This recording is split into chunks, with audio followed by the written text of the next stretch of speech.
আসসালামু আলাইকুম ওয়া রাহমাতুল্লাহি ওয়া বারাকাতুহু। ইন্নাল হামদুলিল্লাহ ওয়াসসালাতু ওয়াসসালামু আলা রাসূলিল্লাহি ওয়া বা'দ। কাছে দূরে বিশ্বজুড়ে যে যেখান থেকে দেখছেন আপনাদের সকলকে স্বাগত জানাচ্ছি নেক্সাস টেলিভিশনের পর্দায় বিগম্যানস বিস্কিটস নিবেদিত ইসলামী জীবন বিধানে। সুপ্রিয় দর্শক ও শ্রোতা, 1948-এ বেলফোর ঘোষণার মধ্য দিয়ে প্রতিষ্ঠিত ইসরায়েল নানান সময়ে ফিলিস্তিনের নিরীহ নারী, শিশু, আবাল বৃদ্ধ বনিতার উপর নির্যাতন, গণহত্যা সংঘটিত করেছে এবং তার প্রতিবাদে সারা পৃথিবী বিভিন্ন সময়ে প্রাচ্য থেকে পাশ্চাত্য জেগে উঠেছে। তারই ধারাবাহিকতায় বিগত কিছুদিন ইসরায়েলের বর্বরতম গণহত্যার প্রতিবাদে সারা পৃথিবীর মানবতা মানুষ ফুঁসে উঠেছে। সুপ্রিয় দর্শক, আমরা দেখতে পাচ্ছি গতকাল আমাদের সোনার বাংলাদেশের আপামর জনতা রাজপথে নেমে এসেছিল। শাহবাগ থেকে সোহরাওয়ার্দী উদ্যান পর্যন্ত তারা অনুষ্ঠিত করেছে ঐতিহাসিক মার্চ ফর গাজা। পুরো বিশ্বব্যাপী ইসরায়েলের এই আগ্রাসনের প্রতিবাদে মানবতার যে জয়গান গাওয়া হচ্ছে, সেই জয়গান নিয়ে ইসলামের কি মেসেজ রয়েছে, ইসলাম কি বলছে, অত্যাচার এবং অত্যাচারীর বিপরীতে মজলুমের পক্ষে ইসলামের কি মেসেজ রয়েছে, এবং জাতি এবং বিভিন্ন সময়ে মুসলিম উম্মার এই ক্রান্তিলগ্নে সারা পৃথিবীব্যাপী মুসলমানদের যে নবজাগরণ তৈরি হয়, সেই জাগরণেই ইসলাম কিভাবে মূল্যায়ন করে এ সম্পর্কিত বিষয় আজ আমরা আলোচনা শুনব। আলোচনা করবার জন্যে স্টুডিওতে আমন্ত্রণ জানিয়েছি সময়ের বিদগ্ধ আলেমীদ্বীন, লেখক, গবেষক এবং মিসবাহুল উলুম কামিল মাদ্রাসার প্রধান মুহাদ্দিস শেখ মোহাম্মদ মাহমুদুল হাসানকে। আসসালামু আলাইকুম। ওয়ালাইকুম আসসালাম ওয়া রাহমাতুল্লাহি ওয়া বারাকাতুহু। শেখ কেমন আছেন? আলহামদুলিল্লাহ, আপনি কেমন আছেন? আলহামদুলিল্লাহ। সুপ্রিয় দর্শক, আপনারাও আমাদের এই অনুষ্ঠানে সংযুক্ত হতে পারেন আমাদের স্ক্রিনে প্রদর্শিত নম্বরে ফোন করে, এবং আপনার জীবন ঘনিষ্ঠ যে কোনো বিষয়ে আপনি প্রশ্ন রাখতে পারেন। আমাদের আজকের আমন্ত্রিত শায়েখ আপনাদের প্রশ্নের উত্তর দেবেন। পাশাপাশি Nexus television Islamic Facebook page ও ইউটিউব চ্যানেলে আপনারা কমেন্ট করবার মধ্য দিয়ে আমাদের সাথে সংযুক্ত হতে পারেন। আমরা আর দেরি না করে চলে যাচ্ছি আমাদের আজকের নির্ধারিত যে বিষয়, জাগো বিশ্ব, জাগো মানবতা। এ বিষয়ে আমরা সরাসরি আমাদের আজকের অতিথির কাছে শুনব। প্রথমেই আমি শায়েখের কাছে জানতে চাই, এই যখনই আমরা দেখতে পাই যে আরাকান কিংবা কাশ্মীর কিংবা ফিলিস্তিন, যে কোনো জায়গায়, পৃথিবীর যে কোনো জায়গাতেই, যে কোনো প্রান্তেই যখন অমুসলিমরা, যখন কোনো সন্ত্রাসী গোষ্ঠী তারা যখন নিরীহ মানুষের ওপর আক্রমণ করে, নির্যাতন চালায় কিংবা জেনোসাইড চালায়, তখন সেখানে যে একটি ভয়াবহ এবং করুণ পরিস্থিতি তৈরি হয়, সে পরিস্থিতিকে ধারণ করে, সে পরিস্থিতির কারণে সারা পৃথিবীর যে সাধারণ মানুষ তারা যেমনিভাবে নিজেদের মধ্যে একটি করুণ অবস্থা, তারা যেমনিভাবে নিজেদের মধ্যে একটি মানবেতর অবস্থা ধারণ করে, সেই জায়গা থেকে আমি যদি আপনাকে জিজ্ঞেস করি যে ইসরায়েল যে গণহত্যা চালাচ্ছে, এই গণহত্যার প্রতিকারে প্রথমত মুসলিমরা আসলে কিভাবে ভূমিকা রাখবে? অনেক ধন্যবাদ। আলহামদুলিল্লাহ ওয়াসসালাতু ওয়াসসালামু আলা রাসূলিল্লাহ ওয়া আলা আলিহি ওয়া সাহবিহি ওয়া মান ওয়ালাহ ওয়া বা'দ। প্রথমত বিষয়টি হচ্ছে যে অসংখ্য নবী রাসূলের স্মৃতি বিজড়িত এবং মুসলিম উম্মার প্রথম কিবলা বাইতুল মাকদিস, যেটির সঙ্গে গোটা পৃথিবীর 200 কোটি মুসলমানদের ইমানের সম্পর্ক, হৃদয়ের সম্পর্ক, আত্মার সম্পর্ক। এটি আমাদের বিশ্বাসের জায়গা থেকে, আমাদের চেতনার জায়গা থেকে এটি আমাদের অত্যন্ত পবিত্রতম একটি জায়গা। এটিকে কোনোভাবেই আমরা অবহেলায় ছেড়ে দিতে পারি না। আজকে আমরা দেখতে পাচ্ছি যে এই চলমান যে সময়গুলো যাচ্ছে, বিগত কয়েক বছর ধরেই মূলত ইসরায়েল ফিলিস্তিন থেকে মুসলমানদেরকে উৎখাত করে সেই জায়গাতে পুরো ফিলিস্তিনকে তাদের কবজায় নিয়ে ওই জায়গাতে তাদের আধিপত্য এবং সাম্রাজ্যবাদী এই চেতনাকে তারা ওখানে বাস্তবায়ন করবার জন্যে তারা মুসলমানদের উপর গণহত্যা পরিচালনা করছে। তো এই গণহত্যাটা সাম্প্রতিক সময়ে এতটা ভয়াবহ আকার ধারণ করেছে যে আমরা দেখেছি আসলে যে সাধারণত জাতি, ধর্ম, বর্ণ নির্বিশেষে আসলে বিষয়টি আর জাতি ধর্মের মধ্যে আর থাকেনি। বিষয়টা মানুষের একটা বিবেচনার জায়গায় চলে এসছে। মানুষ বলে যারা পৃথিবীতে আছে, মানবিক সামান্য মূল্যবোধ যার মধ্যে কাজ করে, যে অন্তত যার হৃদয়ের ভিতরে একটু দুঃখ, মানে যে কোনো খারাপ জিনিস দেখলে দুঃখ লাগে, ভালো জিনিস দেখলে খুশি লাগে, এই এতটুকুন চেতনা বা এহসাস যেটাকে আমরা বলি, এই অনুভূতির শক্তি যার ভিতরে আছে, সে মানুষের মধ্যেই আমরা দেখছি যে এই গণহত্যার বিরুদ্ধে তারা ফুঁসে উঠেছে। আপনি লক্ষ্য করেছেন যে স্বয়ং ইসরায়েলে পর্যন্ত কিন্তু কিছু মানুষেরা, যারা নিরীহ সাধারণ যারা, তারা কিন্তু এই গণহত্যার প্রতিবাদ করেছে। আমেরিকাতে আমরা জানি যে হাজার হাজার লক্ষ লক্ষ মানুষের রাস্তায় নেমে এসে প্রতিবাদ করেছে। আর আমরা যারা মুসলিম, আমাদের আসলে কি করা উচিত? যেমনটা আপনি বললেন যে আমাদের মুসলিম অসহায় নারী পুরুষ ভাই বোনদেরকে এভাবে করে গুলি করে বোম্বিং করে করে তাদেরকে উড়িয়ে দেওয়া হচ্ছে। জেমেনের মানুষগুলো একেবারে তুলার মতো উড়ে যাচ্ছে আকাশের মধ্যে। এই যে গণহত্যার ভয়াবহ মানে বীভৎস দৃশ্য, যেটি আমার মনে হয় না পৃথিবীতে কোনো মানুষ বলে যারা আছে তারা এটাকে কোনোভাবে মেনে নিতে পারে এবং সহ্য করতে পারে। সেখানে কিভাবে শিশুদেরকে হত্যা করা হয়েছে, কিভাবে শিশুগুলো অসহায় হয়ে রাস্তার পারে পড়ে আছে, এই যে অবস্থাটা, এই জায়গা থেকে আমার মনে হয় মুসলমানদের আরও সচেতন হওয়া দরকার। ইত্তেহাদ বা উম্মার যে ঐক্যের যে মানে প্ল্যাটফর্ম, সেটাকে আমাদের আরও জাগরুক করা দরকার। আপনি নিশ্চয়ই জানেন যে আমরা গতকালকে যেটা আমাদের হয়েছে যে মার্চ ফর গাজা, আমরা নিশ্চয়ই অনেক ভাইরা বলবেন যে এখানে আমরা এই প্রতিবাদ করে কি হবে, কিন্তু না, এটা নিশ্চয়ই করতে হবে। কারণ আমরা একটা মেসেজ দিতে চাই যে মুসলমানরা তোমরা হয়তো মারছো আমাদের প্যালেস্টাইনি ভাই বোনদেরকে, কিন্তু আমরা পৃথিবীতে মুসলমানরা মরে যাইনি, এখন আমরা বেঁচে আছি। এবং এটা হাদিসেরই বক্তব্য যে আল মুসলিম আখুল মুসলিম লা ইয়াজলিমুহু ওয়া লা ইউসলিমুহু ওমান কানা ফি হাজাতি আখিহি কানা আল্লাহু ফি হাজাতিহি। রাসূল সাল্লাল্লাহু আলাইহি ওয়াসাল্লাম বলছেন যে একজন মুসলিমের সাথে আরেকজন মুসলিমের সম্পর্ক ভাই, এবং আপন রক্তের যে বাঁধনের ভাই, অর্থাৎ আমার মায়ের সন্তান আমার ভাই, তার চাইতেও কিন্তু একজন মুসলিমের সঙ্গে একজন মুসলিমের সম্পর্ক অনেক গভীর, ইমানের সম্পর্ক। যেহেতু এখানে রাসূল সাল্লাল্লাহু আলাইহি ওয়াসাল্লাম বলেন যে একজন মুসলিমের সঙ্গে একজন মুসলিমের সম্পর্ক ভাই ভাই তারা পরস্পরের, এবং তাদের ভিতরে পারস্পরিক সম্পর্কটা কেমন?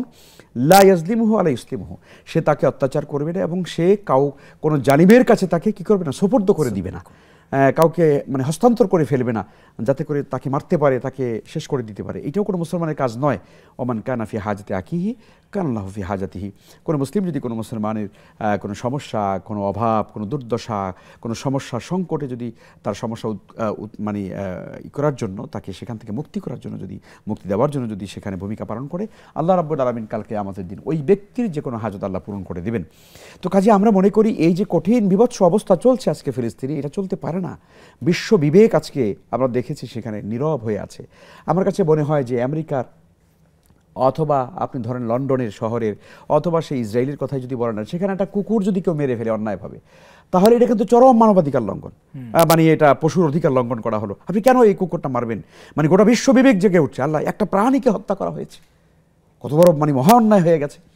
একটা কুকুরকে হত্যা করলে পরে এদের বিবেক যতটা জাগ্রত হয়, আজকে মানুষ মারছে, মুসলমান মারছে, এই মুসলমান মারার কারণে তাদের সেই বিবেকের জাগ্রত হচ্ছে না। মানে ব্যাপারটা এরকম হয়ে গিয়েছে যেন অনেকটা এরকম যে মুসলমানের এক মর্যাদা, মুসলমান নারী পুরুষের মর্যাদা, শিশুদের মর্যাদা যেন একটা প্রাণীর চাইতেও কতটা কম হয়ে গিয়েছে। জি শাইখ, আমাদের মাঝে ইতিমধ্যে বেশ কজন দর্শক যুক্ত হয়েছেন, আমরা দর্শকদেরকে একটু সংযুক্ত করে নিচ্ছি। আসসালামু আলাইকুম, কে আছেন আমাদের সাথে? আসসালামু আলাইকুম, আমাদের শুনতে পাচ্ছেন?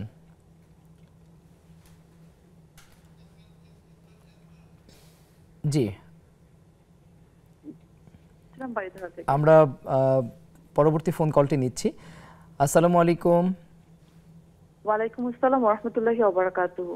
আমি মৃত্তিকা মনি বলছিলাম বাড়িধারা থেকে। জি বোন। স্যার, আমার দুটো কোশ্চেন আছে। জি, আমার ফার্স্ট কোশ্চেন হচ্ছে, আমরা এখনো অনেকেই জেনে বা না জেনে ইসরায়েলি পণ্যগুলো ইউজ করছি, এতে করে আমাদের কি ধরনের গুনাহ হচ্ছে স্যার যদি একটু বুঝিয়ে বলতেন আমাদের সবার উদ্দেশ্যে। জি, দ্বিতীয় প্রশ্নটি। আমার সেকেন্ড কোশ্চেন হচ্ছে যে আমরা মেয়েরা যদি বাসায় একটু তালিমের ব্যবস্থা করে কুনুতে নাজালা করতে চাই, তাহলে কি এটা কি করা জায়েজ হবে? জি, অনেক ধন্যবাদ, চমৎকার দুটি প্রশ্ন করেছেন। আমাদের মাঝে আরো একটি ফোন কল আছে, আমরা ফোন কলটি নিচ্ছি। আসসালামু আলাইকুম। দুঃখিত, ফোন কলটি বিচ্ছিন্ন হয়েছে, আমরা পরবর্তীতে ফোন কলটি নিয়ে নেব। আমরা শাইখের আলোচনা শুনছিলাম। তো আমরা আসলে এই পরিস্থিতিতে আমরা গোটা বিশ্ববাসীর কাছে আর প্রতিকার চেয়ে তো লাভ নেই। প্রথম কথা হচ্ছে যে মানে এই গণহত্যা বন্ধ হওয়া উচিত, ইসরায়েলকে বিশ্ব আদালতে দাঁড়াতে হবে, আজ হোক কাল হোক। এবং আমরা পরিষ্কারভাবে বলতে চাই, ইতিহাস এবং আসমানি কেতাব এই নির্ভুল তথ্য আজকে পৃথিবীতে আমাদেরকে দিচ্ছে যে ইসরায়েলের মূলত এই ভূখণ্ডটি আজ হোক কাল হোক নিশ্চিহ্ন হয়ে যাবে এবং তারা এখানে থাকতে পারবে না। এবং আপনারা জানেন যে তালমুদের ভিতরে কিন্তু এই ভবিষ্যৎবাণী করা হয়েছে, তারা সুনির্দিষ্ট একটা সময় পর্যন্ত তারা থাকতে পারবে এই জমিনে, এরপর তারা সেখান থেকে উৎখাত হয়ে যাবে। কারণ আপনি জানেন ইতিহাস তো এটাই বলে, রাসূল সাল্লাল্লাহু আলাইহি ওয়াসাল্লাম বলেছেন এবং কোরআনে কারিমের মধ্যে এসছে, আল্লাহর হাবিব বদদোয়া করে গিয়েছেন এদের জন্য যারা পৃথিবীর কোনো ভূখণ্ডে তারা কোনোদিন স্থায়ী বাসিন্দা হতে পারবে না। এটা রাসূল সাল্লাল্লাহু আলাইহি ওয়াসাল্লাম ভবিষ্যৎবাণী কিন্তু। এবং সে কারণে কিন্তু তারা সেই খায়বার থেকে তারা উৎখাত হয়েছে। রাসূল সাল্লাল্লাহু আলাইহি ওয়াসাল্লামকে তারা অনেক কষ্ট দিয়েছে, তাকে বিষ প্রয়োগ করে হত্যা করার চেষ্টা করেছে, তাই না? আমরা জানি। এবং সর্বশেষ যখন কোনোভাবেই রাসূলের হেন হায়াতে তার জীবদ্দশায় যখন তাকে কোনোভাবেই যখন তার ক্ষতি করতে পারেনি, তখন তার ওফাতের পরে তার লাশ মোবারক চুরি করবার জন্য কিন্তু ইহুদিরা ষড়যন্ত্র করেছে। মানে কত বহুমুখী ষড়যন্ত্র ইহুদিরা করেছে ইসলামের বিরুদ্ধে এবং নবীজি ইসলামের বিরুদ্ধে। তো কাজে আমরা মনে করি যে এই ভবিষ্যৎবাণী রাসূল করে গিয়েছেন যে ওরা পৃথিবীর কোথাও স্থায়ী বাসিন্দা হবে না। এই জন্য আপনি দেখেন পৃথিবীর প্রত্যেকটা দেশে কিন্তু নিজস্ব একটা ভূখণ্ড আছে, কিন্তু ইসরায়েল কিন্তু কোনো নির্দিষ্ট কোনো ভূখণ্ড নাই। এবং এই জন্যই কিন্তু ওরা আজকের এই আপনার পূর্ব জেরুজালেম থেকে শুরু করে এই অঞ্চলগুলোকে, হ্যাঁ, এবং ফিলিস্তিন, গাজা, রাফা, এই মানে এই অঞ্চলটাকে তারা অবৈধভাবে দখল করতে চায় এবং এখান থেকে তাড়িয়ে দিতে চায় আমাদের মুসলমানদেরকে ওই জায়গার দখল করার জন্য। কিন্তু ইতিহাস বলছে এবং রাসূল সাল্লাল্লাহু আলাইহি ওয়াসাল্লামের ভবিষ্যৎবাণী এটা প্রমাণ করছে যে তারা এখানে থাকতে পারবে না। এটাই সত্য কথা। এবং তাদের এই উৎখাত হওয়ার সময় খুবই সন্নিকটে এবং তারা জানে এটা। ওদের ভিতরে যারা ধর্মগুরু আছে তারা কিন্তু বলছে আর সর্বোচ্চ 3 বছর আছে। এই 2.5 থেকে 3 বছর মধ্যে তোমরা যদি মুসলমানদের ব্যাপারে যদি কিছু সিদ্ধান্ত নিতে না পারো, তাহলে ইসরায়েল ধ্বংস হয়ে যাবে এবং তাদের ধ্বংসের দিকে কিন্তু তারা এগিয়ে যাচ্ছে। জি শেখ, আরেকটি ফোন কল আছে, ফোন কলটি নিচ্ছি। আসসালামু আলাইকুম। আসসালামু আলাইকুম, শুনতে পাচ্ছেন আমাদের? কে আছেন আমাদের সাথে? সম্ভবত ফোন কলটিও বিচ্ছিন্ন হয়েছে। জি আশাক, আপনি যেমনটি বলছিলেন যে 2.5 থেকে 3 বছর তাদের কিন্তু এটাই এই একটা মানে খুবই স্বল্প একটা সময় আছে, এই জন্য তারা কিন্তু পাগল পাড়া হয়ে গিয়েছে।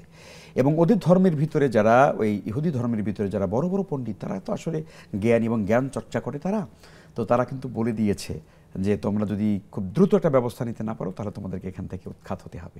এই জন্য তারা মরিয়া হয়ে লেগেছে। তো ইনশাআল্লাহ তারা আল্লাহ রাব্বুল আলামিন তো আসলে চূড়ান্তভাবে একটা ফয়সালা করবেনই। ওয়ালা তাহিনু ওয়ালা তাহজানু ওয়া আনতুম আ'লাউনা ইন কুনতুম মুমিনিন। মুমিনদেরই বিজয় হবে এবং এই মুমিনদেরকে আজকে যারা গণহত্যা করছে ইহুদিরা, তারা অবশ্যই এই জায়গা থেকে তারা বিতাড়িত হবে, চিরতর তারা বিতাড়িত হবে, কোনো সন্দেহ নেই। এবং সেই প্রেক্ষাপট তৈরি হচ্ছে এবং মাহদী আলাইহিস সালাম তিনি পৃথিবীতে আসবেন, সে আসবার সময়টিও কিন্তু অত্যন্ত মানে অত্যাসন্ন, সেটিও কিন্তু সময় ঘনিয়ে এসেছে। তো কাজে আমাদের কাজটা কি? আমাদের কাজ হচ্ছে আমরা অবশ্যই যেখানে যেভাবে পারি আমাদের সেখানে প্রতিবাদের ভাষা অব্যাহত রাখা দরকার। যারা লিখতে পারি তারা লিখবো, যারা বলতে পারি তারা বলবো, প্রতিবাদ করতে পারি প্রতিবাদ করব, বিক্ষোভ করতে পারি বিক্ষোভ করব, সেটা ঘরে হোক, রাস্তায় হোক, আর টেলিভিশনের পর্দায় হোক। যেখান থেকে আছে, যেই অবস্থায় আছি, প্রত্যেকের জায়গা থেকে প্রতিবাদ করতে হবে। এই ফতোয়া দেওয়ার কোনো সুযোগ নেই যে এরকম মিছিল মিটিং করলে আর কী হবে। এই ধরনের ফতোয়া বাংলাদেশে বসে দিচ্ছে, বাংলাদেশে বসে তথাকথিত শায়েক নামের যারা আছে তারা দিচ্ছে এই ফতোয়া। আমি আজকেও দেখেছি। তো আমি বুঝতে পারি না, নিরীহ নিরপরাধ মুসলমানদেরকে, নারী পুরুষকে হত্যা করা হচ্ছে, এটি অন্যায়, এটি জুলুম, এ কথা বলবার মতো ন্যূনতম সাহস তার নাই। বরং সে পক্ষান্তরে বিপরীত দিকে গিয়ে সে বলছে যে এরকম প্রতিবাদ করার লাভটা কি, প্রতিবাদ করার কি মানি আছে? নাউযুবিল্লাহ। আমরা মনে করি আমাদেরকে রাসূল সাল্লাল্লাহু আলাইহি ওয়াসাল্লামের সেই বিখ্যাত হাদিস, হযরতে আবু সাঈদ খুদরী রাদিয়াল্লাহু তাআলা থেকে বর্ণিত হাদিসটি, মান রাআ মিনকুম মুনকারান ফালিয়ুগাইয়িরু বিয়াদিহি ফাইন লাম ইয়াসতাফি বিলিসানিহি ফাইন লাম ইয়াসতাফি বিকলবিহি ওয়া যালিকা যাফুল ঈমান। তোমরা সমাজে অন্যায় দেখলে, সমাজে, রাষ্ট্রে, গোটা বিশ্বময় যখন অন্যায় ছড়িয়ে পড়বে, তখন তোমরা অবশ্যই তা হাত দ্বারা প্রতিহত করো, হাত দ্বারা বাধা দাও।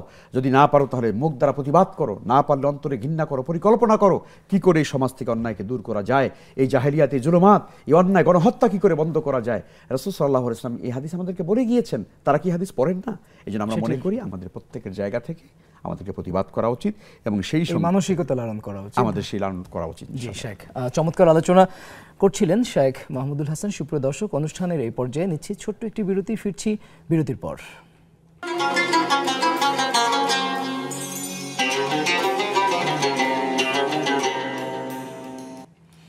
দেখছেন বিগম্যানস বিস্কিটস নিবেদিত ইসলামী জীবন বিধান। আলোচনা করছেন শেখ মাহমুদুল হাসান। বিশ্ব জাগো মানবতা, এই ব্যাপারে চমৎকার করেই তিনি আলোচনা করছিলেন যে কিভাবে ফিলিস্তিন ইস্যুতে পুরো বিশ্ব জেগে উঠেছে। সুপ্রিয় দর্শক, আপনারা আমাদের এই অনুষ্ঠানে সংযুক্ত হওয়ার জন্য স্ক্রিনে প্রদর্শিত নম্বরে ফোন করতে পারেন। ইতিমধ্যে আমাদের নাম্বারে ফোন করে দুটি প্রশ্ন জানতে চেয়েছেন বাড়িধারা থেকে এক বোন। আমরা চলে যাচ্ছি সরাসরি প্রশ্নোত্তরে। আপনাদের প্রশ্নের উত্তর শাইখ দেবেন ইনশাআল্লাহ। শাইখের কাছে বোন জানতে চেয়েছেন যে ইসরায়েলি পণ্য যেগুলো আমরা ব্যবহার করি জি। বা যে সকল পণ্য আমাদের দেশে সচরাচর পাওয়া যায়, এই পণ্যগুলো ব্যবহারে কি পরিমাণ গুনাহ হতে পারে? অনেক ধন্যবাদ আমাদের বোনকে। তিনি মানে চমৎকার এবং জনসচেতনতামূলক একটি প্রশ্ন করেছেন, এই জন্য তাকে শুকরিয়া যে তার প্রশ্নের মধ্য দিয়ে আমরা আমাদের ভাই বোনদের সঙ্গে, দর্শকদের সঙ্গে বিষয়টি শেয়ার করতে পারবো। প্রথম কথা হচ্ছে, বোন প্রশ্ন করেছেন যে আমরা অনেক সময় জেনেও এটা ব্যবহার করি, আবার অনেক সময় না জেনেও করি। হ্যাঁ, অবশ্যই আমাদেরকে এখানে সচেতন হওয়ার সময় এসে গেছে। আমরা বলবো যে অপ্রয়োজনীয় যে পণ্যগুলো আছে সেটা অবশ্যই আমাদেরকে প্রথম কিন্তু প্রায়োরিটি দেওয়া উচিত। অর্থাৎ যেটা আমার আদৌ কোনো প্রয়োজন নাই, যদি এমন হয় যে এমন একটা আইটেম, এমন একটা পণ্য যেটা আসলে আমাকে একান্তই আমার জীবন বাঁচাবার জন্য প্রয়োজন হয়ে যায়, যেটা কোনো বিকল্পই আমার নাই, শরিয়া কখনো কখনো এই বিষয়গুলোকে ব্যবহার করার জন্য অনুমোদন করে। কিন্তু যে ব্যাপারগুলোতে আমরা জানি যে অহরহ বাংলাদেশি পণ্য আছে, আমি কেন সেটা ব্যবহার করব? আমার কোন প্রয়োজনে আছে? অবশ্যই সেটা কোনো প্রয়োজনেও করা যাবে না, অপ্রয়োজনেও করা যাবে না। এই জন্য প্রথমে আমরা বলতে চাই, আমাদের অবশ্যই ইহুদি পণ্য, ইসরায়েলি পণ্যগুলো বর্জন করা উচিত। প্রথম কথা হচ্ছে সকল পণ্যই বর্জন করা উচিত। এখানে আমার প্রয়োজন হোক আর অপ্রয়োজন, সকল পণ্যই বর্জন করা উচিত। কারণ এই পণ্যগুলোর আসলে মূলত বেনিফিট বা এর লভ্যাংশ এবং এইটার থেকে যা তারা অর্জিত যে এটা, সেটাই কিন্তু তারা কিন্তু মুসলমান নিধনে তারা কিন্তু ব্যয় করে।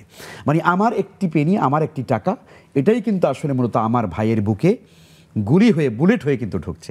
এটা আমাকে চিন্তা করতে হবে। কিন্তু আমরা চিন্তা না করে আমরা কোক ছাড়া আমার খাওয়া জমে না, আমি ইসরায়েলি পণ্য ছাড়া আমার আভিজাত্য ফুটে ওঠে না, এগুলো চরম মূর্খতা, অসচেতনতা। আমার ভাইকে মারছে, আমার শিশুদেরকে মেরে ফেলছে, গোলাপ ফুলের মতো শিশুদেরকে মেরে হত্যা করে ফেলতেছে, আর আমি এখানে বসে বসে ডক ডক করে কোক খাচ্ছি।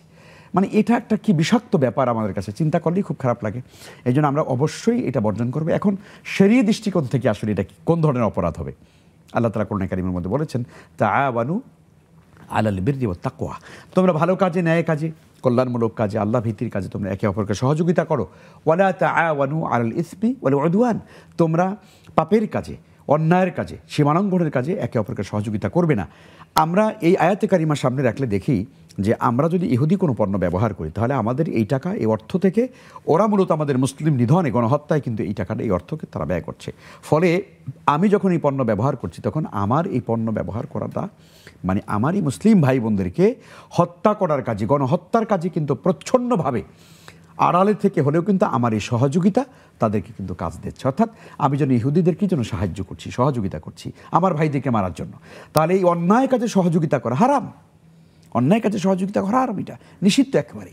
তো কাজেই আমরা যদি সেই বিবেচনায় যদি মনে করি যে ইচ্ছাকৃতভাবে যদি আমরা এগুলো করি, এবং যদি মনে করি যে না ঠিক আছে, এটা অসুবিধা কি, এইটা ইহুদিরা পেলো, 2-1 টাকা তারা তো পেতেই পারে, এরকম ভাব নিয়ে যদি কেউ করে, তাহলে 100% সে কবিরা গুনাহ করলো। আর অসচেতনতার কারণে না বুঝে কেউ করে ফেললে আল্লাহর কাছে ক্ষমা চাইলে নিশ্চয়ই আল্লাহ তাআলা ক্ষমা করবেন। জি শেখ, একটি ফোন কল আছে। আসসালামু আলাইকুম ওয়া রাহমাতুল্লাহ। কে আছেন আমাদের সাথে? আসসালামু আলাইকুম। ওয়ালাইকুম আসসালাম। জি বোন, প্রশ্নটি করুন। জি, আমি প্রশ্ন করতে চাচ্ছি যে আমি খুব ছোট একটা অভিজ্ঞতার কথা বলি। আমি মুসলমান, কিন্তু আমার বাবা খুব ভালো মানুষ, সৎ মানুষ, আমার বংশধরও ভালো। যে আমি ছোটকালের কথা একটু বলছি, অভিজ্ঞতা, এই যে আমাদের সবার জন্যই ভালো হবে। সংক্ষেপে করতে হবে বোন। আচ্ছা ঠিক আছে ভাইয়া। আমি ছোট যখন ক্লাস 5-এ পড়ি, আমি একটা মুসলমানকে, তখন তো নামাজ পড়তাম না, ছোটকাল থেকে রোজা করি, নামাজ পড়তাম না। এক মুসলমান ভাইকে আমি আমার একটা বান্ধবীর ভাইকে সালাম করে দিয়েছিলাম। সেই অবস্থাতে উনি উযু করে নামাজ পড়ে আসবে এই সময়। আমি বাসায় চলে আসছি, আসার পরে রোজার দিনে রোজা আছি, ইফতারে ঠিক আগের মুহূর্তে ওই মানুষটা টুপি পরালা না, আমি জানি ছোটকালে যে যারা নামাজ পড়ে তারা টুপি পরে, ঠিক ইফতারের আগের মুহূর্তে আমাকে একটা দৃশ্য আল্লাহ পাক দেখালেন যে আমি রোজা করি কিন্তু আমি নামাজ পড়ি না, ওই মানুষটাকে, টুপিওয়ালা মানুষটাকে দেখাচ্ছেন। তা আমি আমার আব্বাকে বললাম যে আব্বা, আমি ওই ভাইটাকে দেখতে পেলাম। তা আব্বা বুঝে নিল, আব্বা আমার ইসলামী মান্টের আমার আব্বা বললো যে মা, কাউকে ঠিক আছে বলো না। তারপরে আমি একটা বাঘ দেখে ভয় পেতাম, একটা বাঘ দেখে ভয় পেতাম। ওই মুহূর্তে আবার টুপিওয়ালা মানুষকে দেখার পরে আমাকে বাঘ দেখাচ্ছে, নামাজ না পড়লে ভয়, আল্লাহ পাক পাকড়াও করবে। আমি ক্লাস 5-এ পড়ি, আমার 10-11 বছর বয়স হবে, তখন তো আমি কিছুই বুঝি না। এইটা আমি বলতে চাচ্ছি, আপনাদের মাধ্যমে বলতেছিলাম যে সবাই যেন জানে যে ইসলাম একটাই ধর্ম। আল্লাহ পাকের ধর্ম আর আল্লাহ পাকের নাজিল থেকেই হয়েছে। আমি ক্লাস 5-এ পড়ি, 10-11 জি। বছর বয়স, আমি তো নাবালক নিয়ে। ঠিক আছে, ঠিক আছে বোন। এই জি। জন্য আমি বলছি যে আল্লাহ পাক সবার জন্য, আল্লাহ পাকে আমি দোয়া করি সবসময় যে আল্লাহ পাক মানুষকে হিদায়াত দান করুন, জি, অনেক ধন্যবাদ। হৃদায়ত দান করুন। এবং এটা শুনে যদি মানুষের মনে একটু যদি বোঝে যে ইসলাম একটাই ধর্ম, জি জি জি, একটাই ধর্ম হচ্ছে ইসলাম ধর্ম। আমি অনেক- আর অনেক ধন্যবাদ বোন, চমৎকার করে বলছেন, অনেক ধন্যবাদ। জি শেখ, প্রথম যে বোন প্রশ্ন করেছিলেন বাইরে দেখা থেকে, তার দ্বিতীয় প্রশ্নটি ছিল উনি চাচ্ছেন যে এই যে ফিলিস্তিনে বা দুঃখিত, যে মুসলিম বিশ্বের নির্যাতিত মানুষের জন্য তিনি মেয়েদেরকে তার বাসায় একটি তালিমের ব্যবস্থা করতে চান এবং সেখানে তিনি কুনুতে নাজেলা পড়তে চান। জি, অনেক ধন্যবাদ আপনাকে প্রিয় বোন। আপনার অনুভূতিটা আমরা খুব বুঝতে পেরেছি যে আপনি আসলে সত্যিকারই প্যালেস্টাইনি আমাদের গাজ্জার মুসলমানদের নিপীড়নে, তাদের গণহত্যায় আপনি ব্যথিত। নিশ্চয়ই আমরা যারা সামান্য ইমান যাদের আছে, এটা ইমানের আলামত। নবীজি সাল্লাল্লাহু আলাইহি ওয়াসাল্লাম একজন মুমিনের পরিচয় দিতে গিয়ে বলেছিলেন, আল মুমিনু ইযা সাররাতকা হাসানাতুকা ওয়া সাআতকা সাইয়্যাতুকা ফা আনতা মুমিন। নবীজি বলছেন যে ভালো কাজ দেখবার পরে হৃদয়ে আনন্দ অনুভব হয়, খারাপ কাজ দেখলে পরে হৃদয়ে কষ্ট অনুভূত হয়, সেই মুমিন। তো কাজেই আমরা আজকে যে টপিক নিয়ে আলোচনা করছি, আমাদের ভিতরে যাদের ভিতরে সামান্য কষ্ট অনুভব হচ্ছে না যে ইসরায়েলে এভাবে মানে গণহত্যা করছে আমাদের ভাইদেরকে, বোনদেরকে, আমাদের প্যালেস্টাইনি ভাই বোনদেরকে, এতটুকুন বেদনা কষ্ট যদি কারো ভিতরে অনুভব না হয়, আল্লাহ আল্লাহর কসম তার ঈমান নেই। আপনি যত বড় মানে পণ্ডিত হন আর যাই হন না কেন, আপনি যত ফতুয়া দেন না কেন, কারণ আপনি গণহত্যা শুধু মুসলমান কেন, আমরা যদি এই ধরনের গণহত্যা আজকে আমরা বাংলাদেশি মানুষ, আমাদের এই যে পার্শ্ববর্তী আমাদের মায়ানমারে যখন আমাদের মায়ানমারের রোহিঙ্গা মুসলমানদের উপরে যখন নিপীড়ন করা হয়েছিল, যখন সেখানে গণহত্যা করা হয়েছে, কচুক কাটা করা হয়েছে, রক্তের সাগর হয়ে গিয়েছিল যখন, তখন আমরা বাংলাদেশের মুসলমান কি বসেছিলাম না? তো আমরা তখন তাদেরকে সাহায্য করেছি, সহজে তারা আমাদের দেশে এসেছে। 10 লক্ষ রোহিঙ্গা আমাদের বাংলাদেশে, আমরা তাদেরকে জায়গা দিয়েছি এবং সেখানে তারা তাদের খাওয়া দাওয়া থাকা সব কিছু ব্যবস্থা বাংলাদেশে করেছে। বিভিন্ন আন্তর্জাতিক সংগঠন করেছে, দেশের সংগঠন করেছে। তার মানে হচ্ছে কি, তার মানে হলো আমরা যে কারো বিপদেই আসলে আমরা মূলত কি করব, আমরা এই মানবিকতার হাত আমরা মানে বাড়িয়ে দেব। এটা ইমানের একটা দাবি। দুঃখ লাগে, কষ্ট লাগে এই জন্য যে যখন আজকে প্যালেস্টাইনে গণহত্যা চলছে, তখন আমাদের দেশীয় কিছু লোকের মধ্যে এই ধরনের ভুল ব্যাখ্যা আজকে উপস্থাপিত হচ্ছে যে আমরা এই প্রতিবাদ করার লাভটা কিনা, আউযুবিল্লাহি মিন যালিক। এই জন্য বোনকে আমি খুব সাধুবাদ জানাতে চাই যে উনি সুন্দর বিষয়গুলো বলেছেন। তো এই জন্য আপনারা যদি কোথাও ঘরে তালিম হয়, সেই তালিমের মধ্যে বসে আপনারা বিষয়টি নিয়ে বন্ধুদের মধ্যে আলাপ করবেন, সবাই যেন এই দাওয়াত সকলের মধ্যে পৌঁছায় দেয় এবং রোহিঙ্গা আমাদের প্যালেস্টাইনি মুসলমানদের জন্য দোয়া করে। আপনারা কোনোতে নাজিলা পড়তে পারেন, কোনো অসুবিধা নেই। তবে সেটা বেশি ভালো হয় কোনো জামাতের সাথে ফজর সালাতে, যেটা কোনোতে নাজিলা পড়ার নিয়ম হলো ফজর সালাতে এটা পড়তে হয় সাধারণত, অন্য নামাজেও পড়া যায়, তবে বেশি সুন্নাহ হচ্ছে ফজর সালাতে পড়া, দ্বিতীয় রাখা থেকে হাত তুলে কোনোতে নাজিলা পড়তে হয়। তো এরকম কোনোতে নাজিলা কোনো মসজিদে যদি হয়ে থাকে, আমরা সেখানে জামাতে শামিল হতে পারি, এটা সবচেয়ে বেশি ভালো হয়। আর আপনারা এক জায়গায় সমবেত হলে সেখানে বসে আপনারা পড়তে পারেন, চাইলে নামাজের মধ্যেও আপনারা নিজেরা মেয়েরা আপনারা পড়তে পারবেন, কোনো অসুবিধা নেই ইনশাআল্লাহ তাআলা। আর এই প্রশ্নের মধ্য দিয়ে আমরা মনে হয় একটা বিষয়ে আমরা আমাদের দর্শকরা যারা দেখছেন সারা বাংলাদেশের সকল আইম্মায়ে মাসাজিদ এবং খোতাবা ইজামদেরকে আমরা অনুরোধ করতে চাই, আমরা আসলে যেই গণহত্যার মুখোমুখি হয়েছি, এটা শুধুমাত্র প্যালেস্টাইন নয়, গোটা বিশ্ব মানবতা আজকে কাঁদছে, গোটা মুসলিম দুনিয়া আজকে কাঁদছে। এই অবস্থাতে আমরা মনে করি আমাদের মসজিদগুলো থেকে অবশ্যই আমাদের কোনোতে নাজেলা পড়া উচিত। যে এই কোনোতে নাজেলার খুব কার্যকরী ব্যবস্থা কিন্তু আসে, এটার ফল পাওয়া যায়। এই জন্য আমরা ফজরের সালাতে আমরা প্রত্যেক মসজিদ থেকে আমাদের যে সকল ইমামগণ দেখছেন আমাদের আজকের অনুষ্ঠান, অথবা যারাই দেখছেন আপনারা মসজিদ ইমামদেরকে বলবেন আমরা ফজর সালাতে যেন অবশ্যই কোনোতে নাজেলাটা আমরা চালু করে দিই, অন্তত সপ্তাহে একদিন হলো যেন আমরা পড়ার চেষ্টা করি। আমরা বিশ্বাস করি যে এই কোনোতে নাজেলার মধ্য দিয়ে আল্লাহর আসমান থেকে অবশ্যই একটা ফয়সালা আল্লাহ তাআলা আসবে ইনশাআল্লাহ তাআলা। জি, আমাদের মাঝে দুটি ফোন কল আছে, আমরা ফোন কলটি নিচ্ছি। আসসালামু আলাইকুম। ওয়ালাইকুম আসসালাম। জি, আচ্ছা, আমি বলতে চাচ্ছিলাম এই যে আমাদের দেশে যে ইসরায়েলি পণ্যগুলো প্রবেশ করতেছে, এর পেছনে সরকারের কি কোনো ভূমিকা নেই? উনি কি মানে সরকারের পক্ষ থেকে কি কোনো বাধা সৃষ্টি হতে পারে না? কি কোনো বাধা দিতে পারে না? আমরা তো পণ্য বর্জন করবো, এটা আমাদের নৈতিক দায়িত্ব, কিন্তু সরকারের তো এখানে একটা বড় ভূমিকা আছে, এটাকে মানে বাধা দেওয়া, এটা যেন দেশে প্রবেশ করতে না পারে সেই ব্যাপারে বাধা সৃষ্টি করে।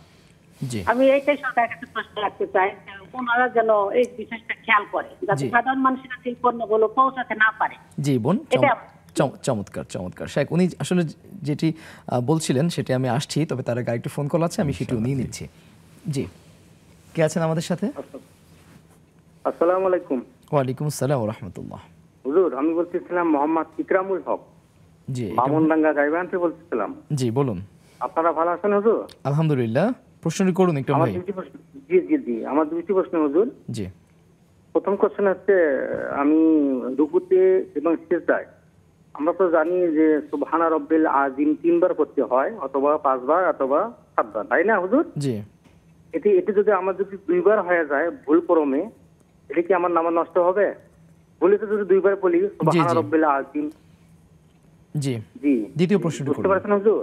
জি। দ্বিতীয় প্রশ্ন হচ্ছে, হ্যাঁ, এই যে ফিলিস্তিনে ইসরায়েল হামলা হচ্ছে, হ্যাঁ, এটা যদি মুসলিম রাষ্ট্রগুলো যদি কোনো মানে কোনো যদি পদক্ষেপ না নেয়, এটি কোনো তাদের গোনা হবে কিনা?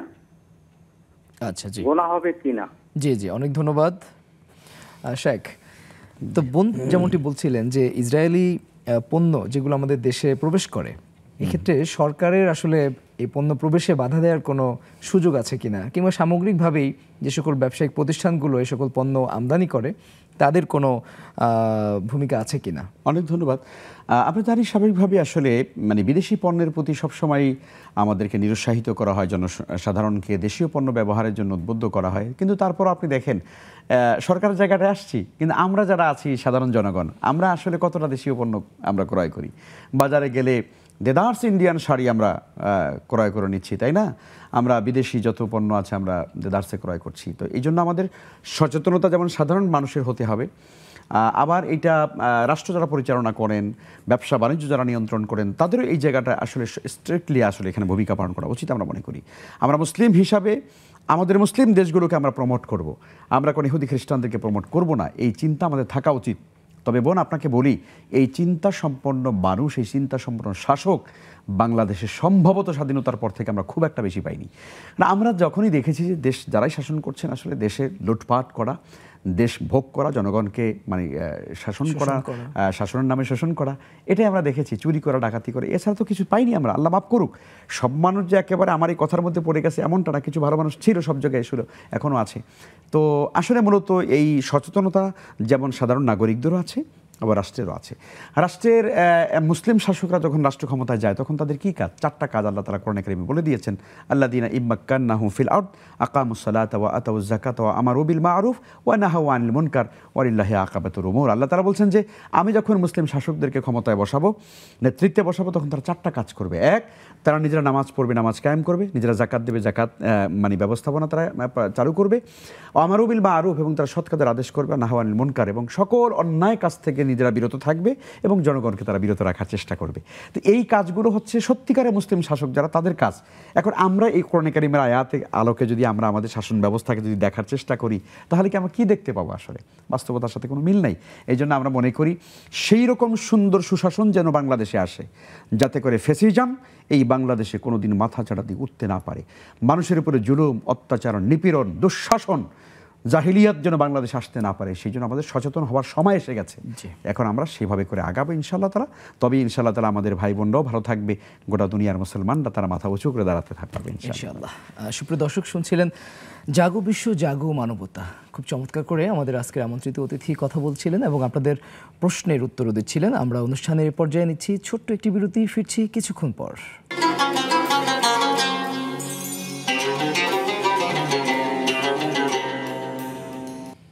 ফিরে এলাম বিরতির পর। আপনারা দেখছেন নেক্সাস টেলিভিশনের পর্দায় বেকম্যানস বিস্কিটসের নিবেদনে ইসলামী জীবন বিধান, জাগো বিশ্ব, জাগো মানবতা। এ ব্যাপারে কথা বলছেন আমাদের আজকের আমন্ত্রিত অতিথি শেখ মোহাম্মদ মাহমুদুল হাসান। সুপ্রিয় দর্শক, আপনারা শেখের কাছে প্রশ্ন করেছেন।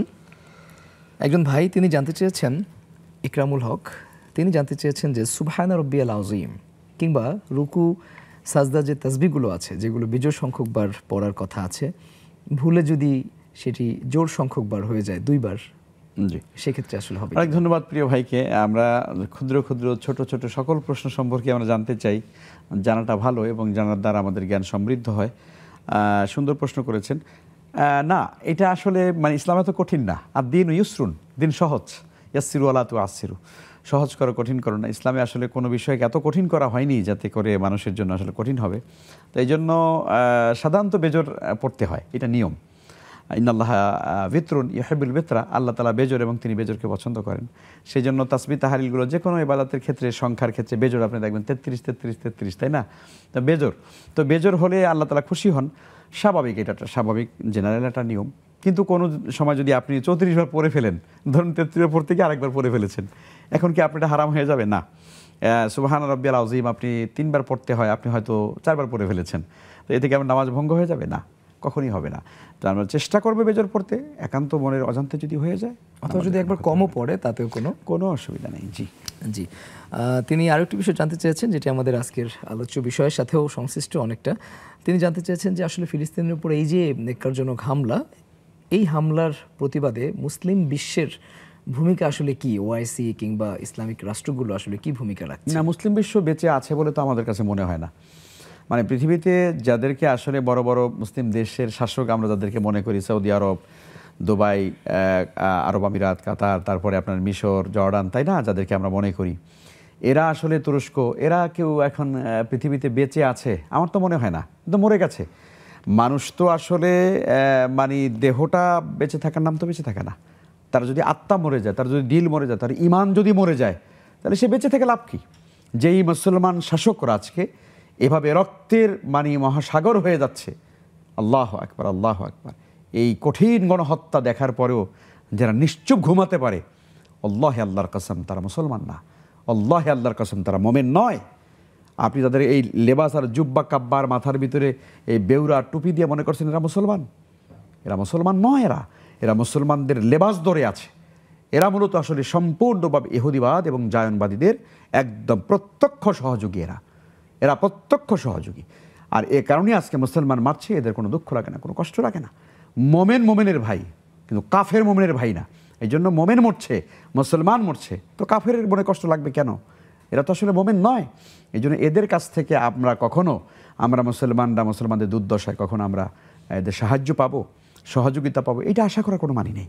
এখন আমরা যারা সত্যিকারী চেতনা আছে, আমাদের ইমানের জজবা আছে, আমরা যারা মনে করি সত্যিকারী এটা আমাদের কর্তব্যের মধ্যে পড়ে, আমাদেরকে এগিয়ে আসতে হবে, আমাদেরকে সংঘবদ্ধ হতে হবে, আমাদের শক্তিকে আরও বৃদ্ধি করতে হবে এবং চেষ্টা করতে হবে যারা যেই দেশগুলো এখন আলহামদুলিল্লাহ কিছুটা তো আছে ভালো দেশ, তাদের মধ্যে একটা ঐক্য গড়ে তোলার, যাতে করে এখন কেউ যদি এই দায়িত্ব পালন না করে, ভাই প্রশ্ন করেছেন, কেউ যদি এই দায়িত্ব পালন না করে তাহলে তার গুনাহ হবে কিনা? 100% তার গুনাহ হবে, কবিরা গুনাহ হবে। কারণ আল্লাহ কোরআনে বলেছেন, মান কাতালা নাফসান বিগারা নাফসিন আও ফাসাদিন ফিল আরদ ফাকাআন্নামা কাতালান নাস জামিয়া। কোন একজন মানুষ যদি একজন মানুষকে ইচ্ছাকৃতভাবে হত্যা করে, তাহলে সে গোটা মানবতাকে হত্যা করে ফেললো। তো মানুষকে ডিরেক্ট হত্যা করা এবং হত্যার পেছনে সমর্থন জানানো একই অন্যায়, একই গণহত্যার ভিতরে তারাও পড়ে যাবে। এই জন্য আমরা মনে করি এটা কঠিন কবিরা গুনাহ, মানব হত্যার মতো কঠিন কবিরা গুনাহ আর কিছুই নেই। এই জন্য এই মুসলিম বিশ্বের শাসকরা যারা প্রচ্ছন্নভাবে, যারা পর্দার আড়ালে থেকে আজ ইসরায়েলকে সহযোগিতা করছে, ইসরায়েলকে সমর্থন দিয়ে যাচ্ছে, কই তাদের জবানে একটা বক্তব্য নেই, আমরা বক্তব্য শুনি না যে এই গণহত্যা বন্ধ করো, এবার অন্যায় চলতে পারে না, এটা তো তারা বলছে না। তার মানে হচ্ছে তারা নীরবে নিবৃতে তারা এই গণহত্যাকে সমর্থন করে যাচ্ছে। এবং বিশ্বাস করুন আমার প্রিয় ভাইয়েরা, যেই মুসলিম শাসকরা আজকে এভাবে গণহত্যাকে সমর্থন করে যাচ্ছে, কাল কিয়ামতের ময়দানে এই বনি আদমকে হত্যার কারণে তাদেরকে আল্লাহর আদালতে তাদেরকে দাঁড়াতে হবে এবং তারা কাল কিয়ামতের দিন তারা নাজাতের কোনো ফয়সালা তাদের হবে না। অবশ্যই ওই ইহুদি খ্রিস্টানদের মতো, ওই জায়নিস্টদের মতো আল্লাহ তাআলা তাদেরকে বেইজ্জতি করে, মান তাশাব্বাহা বিকাউমিন ফাহুয়া মিনহুম, যে জাতির সঙ্গে সামঞ্জস্য রাখে, কাল কিয়ামতের দিন তার হাসর নসর তার সঙ্গে হবে, ওদের সঙ্গে ওদের হাসর নসর হবে। আল্লাহ আমাদেরকে হেফাজত করুন, আমরা যেন তাদের কাতারে পড়ে না যাই। জি আশাক, আমরা দেখি যে ফিলিস্তিন ইস্যুতে সারা পৃথিবীর বিভিন্ন বিশ্ববিদ্যালয়গুলোতে, সেটা ইউরোপ হোক কিংবা আমেরিকা হোক অথবা আমাদের এই প্রতীচ্যে যেখানেই হোক না কেন, সকল জায়গাতেই বিশ্ববিদ্যালয়ের ছেলেমেয়েরা কিন্তু প্রতিবাদ মুখর, এবং তারা যতগুলো ফরম্যাট, যতগুলো প্ল্যাটফর্ম তারা পেয়েছে, সকল জায়গায় কিন্তু প্রতিবাদ করেছে, তিনি মুসলিম হন কিংবা অমুসলিম হন। এই যে মানবতার পক্ষে সাধারণ সকল শিক্ষার্থীদের জেগে ওঠা, আমি যদি বাংলাদেশের কথাই বলি, তাহলে বাংলাদেশের আলিয়া মাদ্রাসা, কওমি মাদ্রাসা, পাবলিক ইউনিভার্সিটি, প্রাইভেট ইউনিভার্সিটি, সকল প্ল্যাটফর্মের এবং সকল ঘরানার শিক্ষার্থীদের যে জেগে ওঠা, এটিকে আসলে কিভাবে মূল্যায়ন? না, এটা তো এটার দ্বারা প্রমাণিত হয় যে তাদের ভিতরে মনুষ্যত্ব বোধ আছে, তারা মানুষ যে তার ভিতরে এই কষ্টটা অনুভব হওয়া স্বাভাবিক, সে যে ধর্মের হোক না কেন। আমার একজন যে ধর্ম, আমার প্রতিবেশী যদি একজন হিন্দু ভাইকে কেউ মেরে ফেলে, আমি কি বসে থাকবো নাকি? আমি বসে থাকবো? অসম্ভব কথা। একজন মুসলিম একজন বিধর্মীর জন্য জীবন দিতে পারে, তার ভাই তো বটেই একজন মুসলিম। আমরা জানি স্পেনের সেই ইতিহাসের কথা তো আমরা জানি, কি হয়েছিল সেখানে। আল্লাহু আকবার, কেন সেখানে যুদ্ধ হয়েছিল আমরা ইতিহাস তো আমরা জানা। একজন মানে বিধর্মীকে হত্যার কারণে, একজন নারীকে হত্যার কারণে সেখানে মুসলিমরা জীবন দিয়ে ফেলেছেন। তো এটাই ইতিহাস প্রমাণ করে যে আসলে আমরা এই যুবকদের, তরুণদের, তারুণ্যের এই যে মানে জেগে ওঠা, এই যে বাংলাদেশে আমরা গতকালকে যেটা দেখেছি, আলহামদুলিল্লাহ কলিজাটা ভরে যায় যে মানুষের ভিতরে প্রতিবাদ, এই স্পৃহাটা আছে। এই অন্যায়কে অন্যায় বলতে শিখে গেছে এখন মানুষ, এখন অন্যায়কে মুখ বুজে সহ্য করছে না। এই প্রতিবাদ আমাদের অব্যাহত থাকা উচিত আমরা মনে করি, এবং বাংলাদেশের সকল নাগরিকদের আমরা মনে করি যে আপনারা সবাই এক কাতারে চলে আসুন, আমরা সকল অন্যায়কে অন্যায় বলতে শিখি, সেই অন্যায় যেই করুক না কেন ইনশাআল্লাহ। একটি ফোন কল আছে, আমরা ফোন কলটি নিচ্ছি। আসসালামু আলাইকুম। ওয়ালাইকুম আসসালাম। জি ভাই। ভালো আছেন? জি আলহামদুলিল্লাহ, প্রশ্নটি করুন। আচ্ছা, আমি ছোট্ট একটা প্রশ্ন করি, সেটা হচ্ছে আগামীকাল হচ্ছে পহেলা বৈশাখ। হ্যাঁ, জি তো আমাদের বর্তমানে পহেলা বৈশাখ তো রাষ্ট্র স্বীকৃত একটা বিষয় মনে হচ্ছে। এখন ধর্মীয় দৃষ্টিকোণ থেকে বিভিন্ন ধরনের মতামত আছে। এখন এই পরিপ্রেক্ষিতে আমাদের এইসব যে কালচারাল প্রোগ্রাম হয়, এই প্রোগ্রামগুলোতে বাচ্চা কাচ্চাদের নিয়ে আমরা কি যেতে পারবো কিনা, বিষয়টা যদি একটু ক্লিয়ার করতেন। জি, দ্বিতীয় প্রশ্নটি। এটাই উত্তর দেন। ওকে, জি শেখ, উনি যে প্রশ্নটি করলেন আমরা সেটির উত্তর আপনার কাছে শুনবো, তবে আরও একটি ফোন কল আছে, সেটি নিয়ে নিচ্ছি। জি, ফোন কলটি আমরা পরবর্তীতে নিচ্ছি, তবে তার আগে আমরা একটি বিরতি নিচ্ছি। বিরতির পরে আমরা অনুষ্ঠানের বাকি অংশ আপনাদের উপভোগ করবার আমন্ত্রণ জানাচ্ছি।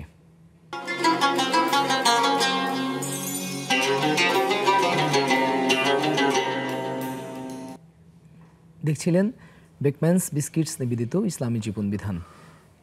সুপ্রিয় দর্শক, আপনারা বেশ কিছু প্রশ্ন করেছেন এবং আমাদের সোশ্যাল প্ল্যাটফর্মেও আমরা দেখতে পাচ্ছি আপনারা বেশ কিছু প্রশ্ন করেছেন। আপনাদের প্রশ্নের উত্তর আমাদের শেখ দেবেন। শেখ, একজন ভাই তিনি জানতে চেয়েছেন, আগামীকাল তো পহেলা বৈশাখ, বাংলা নববর্ষ। এই নববর্ষটি এটি তো অবশ্যই আমাদের বাঙালি জাতিসত্তার সাথে ওতপ্রোতভাবে জড়িত।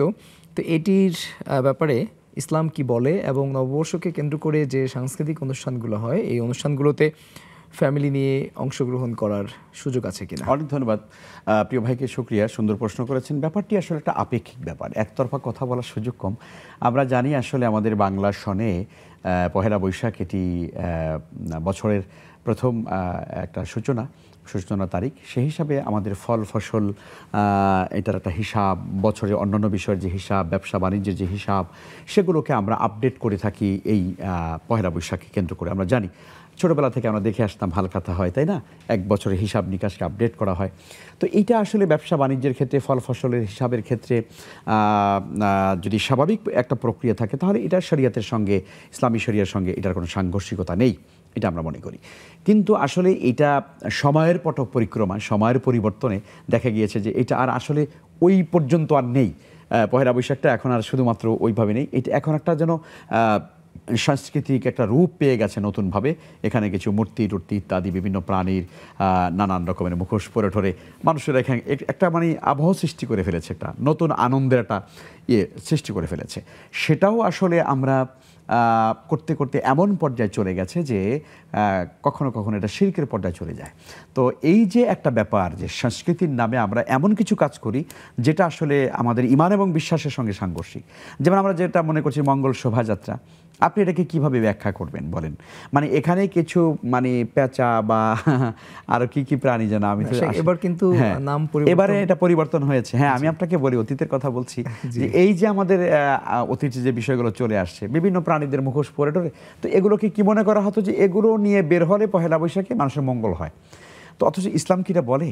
ইসলাম তো এটা বলে না যে কোনো প্রাণীর মুখোশ পরে আনন্দ করলে বা একটা মূর্তি বানিয়ে হাঁটলে এটাতে খুব মানুষের খুব কল্যাণ হয়, মানুষের খুব উপকার হয়। তো এই যে বিশ্বাসগত কারণে কিন্তু মানুষের কখনো কখনো বিষয়গুলোকে শিরকের পর্যায়ে চলে যায়। এই জন্য এই ব্যাপারগুলো কখনোই শরীয়তে সমর্থিত নয়।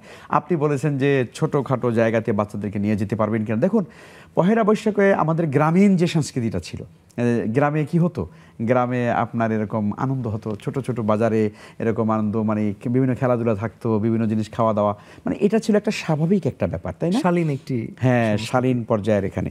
কিন্তু সেটা যখন একটা ধর্মীয় রূপ পেয়ে গেছে আমার মনে হচ্ছে যেন, মানে এখন ঢাকা কেন্দ্রিক, আমরা রাজধানী কেন্দ্রিক যে আপনার এই পহেলা বৈশাখকে কেন্দ্র করে বিগত সময়গুলোতে আমরা যেটা দেখেছি, সেটা অনেকটা যেন মনে হয় যে ওটা একটা নতুন একটা ধর্ম যেন মনে হচ্ছে। ওটা না করলে মানে বাঙালির তো আর টিকলো না মনে হয়, মানে ওইটা আসলে আমদানি করা, এবং এটা আমদানি করা, মানে নিশ্চয়ই সন্দেহ নেই যে আমাদের মুসলিম বাঙালি সত্তার, বাঙালি জাতিসত্তার যে সংস্কৃতিটা, সেই সংস্কৃতিকে কিন্তু সম্পূর্ণ বিকৃত করা হয়েছে, সম্পূর্ণ বিকৃত করা হয়েছে এই পহেলা বৈশাখের নামে, কোনো সন্দেহ নেই এটা।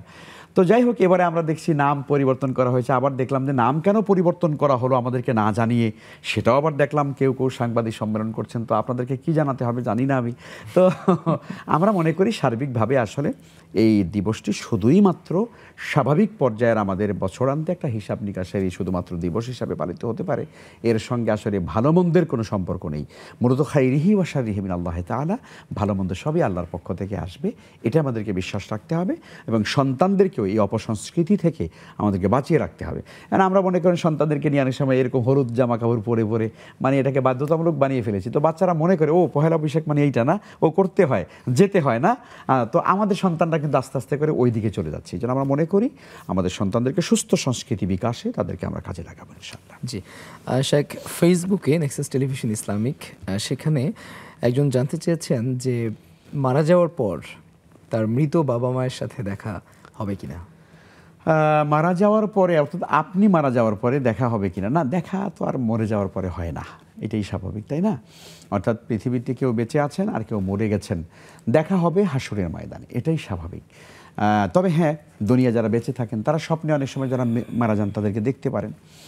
আবার ধরুন দুনিয়ায় যারা বেঁচে আছেন তারা কোনো নেক আমল করলে মাইয়েতও বুঝতে পারে যে আমার এই নেক আমলটা আমাকে পাঠিয়ে, হাদিস এসছে এটা, যে কোনো মাইয়েত কবরে আছেন বা রুহের জগতে আছেন, লিনে আছেন, তাই না?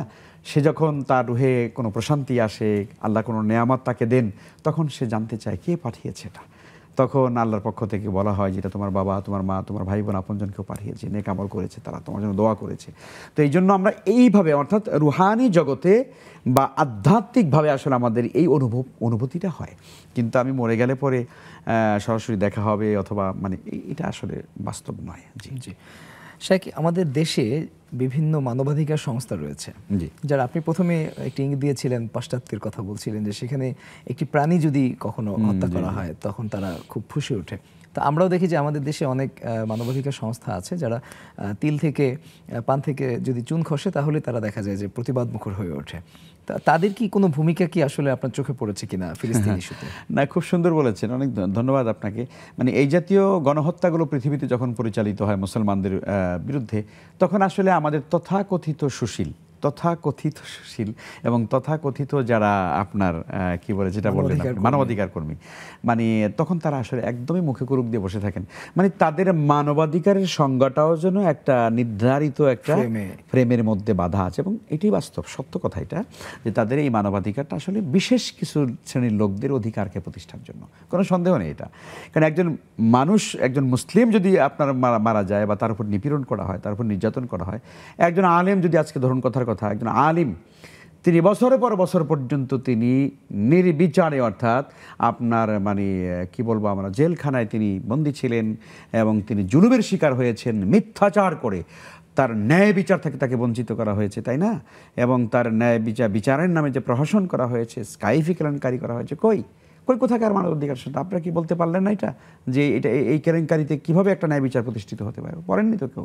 তাহলে বোঝা গেল ন্যায় বিচার এটা বিশেষ শ্রেণীর জন্য প্রতিষ্ঠিত করতে আছে, এবং সেই অ্যাসাইনমেন্ট বাংলাদেশে নয়, এই অ্যাসাইনমেন্ট বাংলাদেশ থেকে হয় না, এটা দেশের বাহির থেকে হয়। এটা সারা পৃথিবী জানে এখন। বাংলাদেশে তথাকথিত মানবাধিকার যারা মানে স্লোগান দ্বারা তুরুন রাস্তার মধ্যে 2-4-5 জন দাঁড়ায়া, মানে ক্যামেরা হচ্ছে 100, মানুষ হচ্ছেন 4-5 জন, তো এদের এই যে মানবাধিকারের স্লোগান, এটি যে বাংলাদেশ থেকে অ্যাসাইন করা নয়, এটা এখন বাংলাদেশের আমার মনে হয় যে 20 কোটি মানুষের কাছে একদম আয়নার মতো পরিষ্কার। তো কাজে আমরা মনে করি সত্যিকার যদি মানবাধিকারের আপনি মানে দাবি তুলতে চান এবং মনুষ্যত্ব বোধ যদি থেকে থাকে, তাহলে অবশ্যই আপনাদেরকেও ময়দানে আসা উচিত, যে আমরাও প্রতিবাদ জানাই, এভাবে কেন নিরীহ মুসলমানদেরকে হত্যা করার আমরা প্রতিবাদ জানাই। আমরা ইসরায়েলের বিপক্ষে আমরা দাঁড়ালাম, আমরা এই গণহত্যার বিপক্ষে আমরা দাঁড়ালাম, কই আপনারা দাঁড়াতে পারছেন না। জি শাইখ, সর্বশেষ যে বিষয়টা আপনার কাছে জানতে চাই খুব সংক্ষেপে, সেটি হচ্ছে সারা পৃথিবীর মানবতাকে যদি আরও ঐক্যবদ্ধভাবে সংঘবদ্ধভাবে জেগে উঠতে হয়, সেক্ষেত্রে আপনি কি পরামর্শ দেবেন? অনেক ধন্যবাদ। আমাদের মুসলিমদের ঐক্য হওয়া দরকার, এটা আমরা মনে করি। ওয়াতাসিমু বিহাবলিল্লাহি জামিয়া ওয়ালা তাফাররাকু। আমাদেরকে বুঝতে হবে যে আল্লাহর রজ্জু কেন্দ্রিক আমাদেরকে ঐক্যবদ্ধ হতে হবে। ওয়াইসি আমাদেরকে জেগে উঠতে হবে। আজকে আমাদের আরব লীগ আছে, জেগে উঠতে হবে। আমরা কখনো জাতিসংঘ আমাদেরকে অধিকার দেবে, আমেরিকা আমাদেরকে অধিকার দেবে, ইউরোপ আমাদের পক্ষে দাঁড়াবে, এটা মনে করার কোনো কারণ নেই। মুসলিমদেরকেই আসলে মুসলিমদের অধিকার এবং তাদের ঐতিহ্য রক্ষার জন্য দাঁড়াতে হবে। সেজন্য আমরা মনে করি সারা পৃথিবীতে 57 বা 58 যে মুসলিম রাষ্ট্রগুলো আছে, এই রাষ্ট্রগুলোকে আবার নতুন করে আমার মনে হয় গা ঝাড়া দিয়ে উঠে মুসলমানদের তো হারানো ঐতিহ্যকে ফিরে আসার জন্য ইত্তেহাদ বা ঐক্যের ব্যানারে আমাদেরকে চলে আসতে হবে। যেমনটা বাংলাদেশে আমরা গতকালকে দেখলাম, সকল মাক্তাবায়ে ফিকিরের মানুষের এক জায়গায় চলে এসেছেন এই ইস্যুতে। আমরা মনে করি এই গাজ্জার ইস্যুতেই সারা পৃথিবীর মুসলমানরা এক হতে পারে ইনশাআল্লাহ। ইনশাআল্লাহ তাআলা। অনেক ধন্যবাদ শাইখ, আপনি ব্যস্ততার মাঝেও আমাদের সময় দিয়েছেন। শুকরান, জাযাকাল্লাহ খাইর। সুপ্রিয় দর্শক মণ্ডলী, জাগো বিশ্ব, জাগো মানবতা, এ ব্যাপারে খুব চমৎকার করে আলোচনা করছিলেন এবং আপনাদের জীবন ঘনিষ্ঠ প্রশ্নের উত্তর দিচ্ছিলেন আমাদের আজকের আমন্ত্রিত অতিথি। প্রতিদিন বিকেল 4টায় আপনারা আপনাদের প্রিয় চ্যানেল নেক্সাস টেলিভিশনের পর্দায় বেকম্যানস বিস্কিটসের নিবেদনে ইসলামী জীবন বিধান অনুষ্ঠানটি দেখে থাকেন এবং অনুষ্ঠানটির মাধ্যমে নির্দিষ্ট একটি বিষয়ে আলোচনা এবং একই সাথে আপনাদের প্রয়োজনের যে কোনো প্রশ্ন আপনারা রাখতে পারেন, সেই প্রশ্নের উত্তর সমাধান আপনারা পেয়ে থাকেন।